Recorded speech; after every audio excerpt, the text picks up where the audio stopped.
घर की नई नवेली इकलौती बहू एक प्राइवेट बैंक में बड़े ओहदे पर थी। उसकी सास तकरीबन 1 साल पहले ही गुजर चुकी थी। घर में बुजुर्ग ससुर और उसके पति के अलावा कोई भी नहीं था। पति का भी अपना अच्छा कारोबार था। पिछले कुछ दिनों से बहू के साथ एक बात होती है।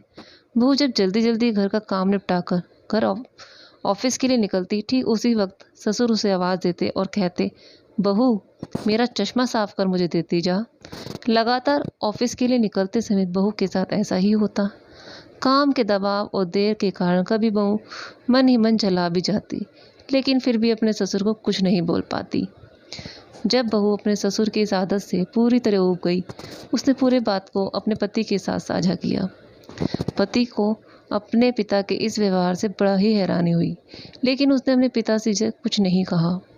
पति ने अपनी पत्नी को सलाह दी कि तुम सुबह उठते ही पिताजी का चश्मा साफ करके उनके कमरे में रख दिया करो, फिर बात ही खत्म हो जाएगी।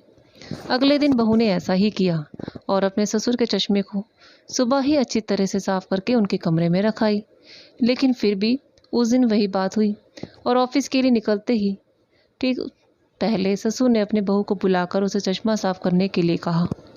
बहू गुस्से में लाल हो गई, लेकिन उसके पास कोई चारा ही नहीं था। बहू के लाख उपायों के बाद ससुर ने उसे सुबह ऑफिस जाते समय आवाज़ देना नहीं छोड़ा। धीरे धीरे समय बीतता गया और कुछ ऐसे ही वर्ष निकल गए। अब बहू पहले से कुछ बदल चुकी थी। धीरे धीरे उसने अपने ससुर की बातों को नज़रअंदाज करना भी शुरू कर दिया और फिर ऐसा भी वक्त चला आया जब बहू अपने ससुर को बिल्कुल अनसुना करने लगी। ससुर के कुछ बोलने पर वह कोई प्रतिक्रिया ही नहीं देती और बिल्कुल खामोश से अपने काम में मस्त रहती। गुजरते वक्त के साथ ही एक दिन बेचारे बुजुर्ग ससुर भी चल बसे। समय का पहिया कहाँ रुकने वाला था। वो घूमता रहा। छुट्टी का एक दिन था। अचानक बहू के मन में घर की साफ सफाई का ख्याल आया। वो अपने घर की सफाई में जुट गई। तभी सफाई के दौरान मेरे ससुर की डायरी उसके हाथ में आई। बहू ने जब अपने ससुर की डायरी को पलटना शुरू किया तो उसके एक पन्ने पर लिखा था दिनांक 24/8/9। आज की इस भागदौड़ और बेहद तनाव व संघर्ष भरी जिंदगी में घर से निकलते समय बच्चे अक्सर बड़े बुजुर्गों का आशीर्वाद लेना भूल जाते हैं, जबकि बुजुर्गों का यही आशीर्वाद मुश्किल समय में उनके लिए ढाल का काम करता है। बस इसीलिए तुम जब चश्मा साफ कर मुझे देने के लिए झुकती तो मैं मन ही मन अपना हाथ तुम्हारे सिर पर रख देता था, क्योंकि मरने से पहले तुम्हारे सास ने मुझे कहा था कि बहू को अपनी बेटी की तरह रखना और उसे कभी एहसास मत दिलाना कि वह अपने ससुराल में है। उसकी छोटी छोटी गलतियों को नज़रअंदाज कर देना।